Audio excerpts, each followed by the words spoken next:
No Syllabus Theater Company, Vlog Episode 1. Hi, my name is Sarah Goldberg, and I'm directing As You Like It for No Syllabus Theater Company this season. I am drawn to this piece and this performance because I specialize in directing Shakespeare, and I also do a lot of contemporary women's plays. So this is a great opportunity for me to combine both my skills. I think that theatricality, it's inherently game-like. The idea of putting on a show is, in many ways, a game. Directing, designing, acting all come from these places of pure creativity that require a gamesman-like spirit. I also think that good theater encourages gamesman-like behavior. It should force people to think and make and take risky decisions and positions. This season, theme is it's one that forces me as a theater artist and as a director to both examine the craft as a whole and examine my craft. What am I bringing to the table? What am I forcing my collaborators, my actors, designers, and audience members? What am I forcing them to bring to the table, and how? What is that interplay? What is that game between actor and audience and director and designer? I think Games, Mind, and Body is truly applicable to theater as a form in general.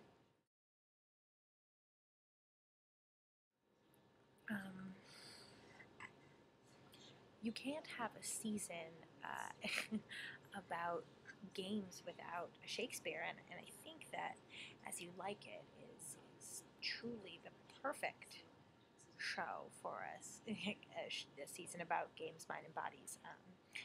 Shakespearean language, like just baseline, it's a game.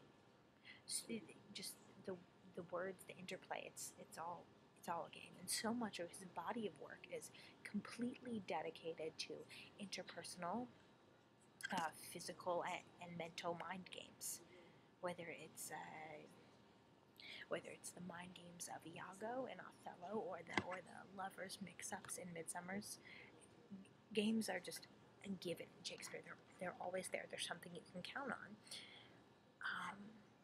And As You Like It, As You Like It is specifically good for the game season because there are so many inherent levels of game already present. You have the inciting incident as a wrestling match, of establishing this sense of physical game. You have Rosalind's cross-dressing. It's playful, but it's also high stakes. It has the element of casual game and this element of, she could die if she will die if she's discovered. And then you have the love games of Orlando, the poems on the trees, and the emotional games during their meetings. And As You Like It, there's a game in every cranny of the forest. It sets the stage for a play. The forest is almost like a board game. It's like you look at the forest, and at this corner there's Rosalind dressing as a man. At this corner there's a wrestling match. As Sondheim says, anything can happen in the woods.